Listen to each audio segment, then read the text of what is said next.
கர்த்தராகிய இயேசு கிறிஸ்துவின் நாமத்தினாலே உங்கள் அனைவருக்கும் அன்பின் வாழ்த்துக்கள். இந்த நாளிலே சமயத்திற்கேற்ற வார்த்தை நிகழ்ச்சியில கர்த்தர் நம்மோடு பேசுகிறதான ஒரு காரியம் எரேமியா தீர்க்கதரிசியின் புஸ்தகம் 13ஆம் வசனம். எரேமியா 31:13. கர்த்தர் இவனமாக நம்மோடு சொல்லுகிற காரியம், நான் அவர்கள் துக்கத்தை சந்தோஷமாக மாற்றி அவர்களை தேற்றி அவர்கள் சஞ்சலம் நீங்க அவர்களை சந்தோஷப்படுத்துவேன். கர்த்தர் இந்த நாளில் நம்முடைய சஞ்சலத்தை நீக்கி துக்கத்தை நீக்கி நம்மை சந்தோஷப்படுத்துகிற தேவனாய் இருக்கிறார். ஹல்லேலூயா. சந்தோஷத்திற்காக காத்து கொண்டு இருக்கிறோமா? ஒரு மகிழ்ச்சிக்காக, மன நிறைவுக்காக, ஒரு ஆறுதலுக்காக காத்து கொண்டு இருக்கிறோமா? எனக்கு இந்த துக்கம் எப்போ நீங்கும், இந்த சஞ்சலம் எப்போ நீங்கும் என்று சொல்லி காத்து கொண்டு இருக்கிறோமா? கர்த்தர் இந்த நாளில் நம்மை பார்த்து வாக்கு கொடுக்கிறார். நம்முடைய ஒவ்வொருடைய காரியங்களை அவர் அறிந்திருக்கிற தேவனாய் இருக்கிறார். நான் அவர்கள் துக்கத்தை சந்தோஷமாக மாற்றி சஞ்சலத்தை நீக்கி. ஹல்லேலூயா. இந்த நாளில் மனதின் சஞ்சலங்கள், பாரங்கள், கண்ணீர்கள் எல்லாவற்றையும் கர்த்தர் நீக்கி போட அவர் வல்லவராய் இருக்கிறார். அவர் நம்மோடு இருக்கிறபடினால ஒரு குறைவும் நமக்கு இல்லை. கவலைப்பட தேவையில்லை.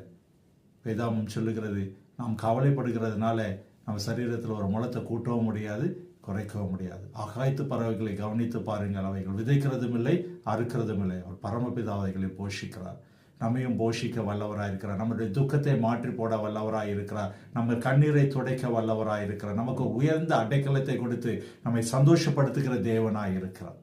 இந்த நாளில் நம்முடைய துக்கங்களை மாற்றி போடுவேன் என்று சொல்லி, சந்தோஷமாக மாற்றுவேன் என்று சொல்லி கர்த்தர் வாக்கு கொடுக்கிறார். நம்முடைய சஞ்சலங்களை அவர் நீக்குவேன் என்று சொல்லி வாக்கு கொடுக்கிற தேவனாய் இருக்கிறார்.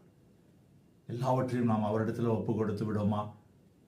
வருத்தப்பட்டு பாரம் சுமக்கிறவர்களே என்று சொல்லி அவர் நம்மை பார்த்து அழைக்கிறார். நம்முடைய பாரங்களை அவர் பாதப்படியில் இறக்கி வைத்து விடுவோம். அப்பொழுது அவர் நமக்கு ஒரு புது வாழ்வை, சந்தோஷத்தை, மகிழ்ச்சியை தருகிற தேவனாய் இருக்கிறார். எங்கள் அன்பின் பரம தகப்பனே, அப்பா, நாங்கள் உமக்கு நன்றி செலுத்துகிறோம். இந்த நாளில் கர்த்தர் நீர் எங்களோடு பேசியிருக்கிறீங்க தகப்பனே. அப்பா சோஸ்திரம், உங்கள் துக்கங்களை சந்தோஷமாக மாற்றுவேன் என்று சொல்லியிருக்கீங்க. சஞ்சலங்களை எடுத்து போட்டு சந்தோஷம் கொடுப்பேன் என்று சொல்லி வாக்கு கொடுத்திருக்கிறீங்க. அதற்காக உமக்கு நன்றி தகப்பனே. ஒவ்வொருடைய மனதின் விருப்பங்கள், வாஞ்சைகளை அறிந்திருக்கிற தேவன். எல்லா விதமான துக்கங்களையும் சஞ்சலங்களையும் இந்த நாளில் எடுத்து போடுகிறபடினாலே நாங்கள் உமக்கு நன்றி செலுத்துகிறோம். ஒரு சந்தோஷம், ஆனந்த களிப்பை கர்த்தர் கொடுக்கிறபடினாலே உமக்கு நன்றி செலுத்துகிறோம்.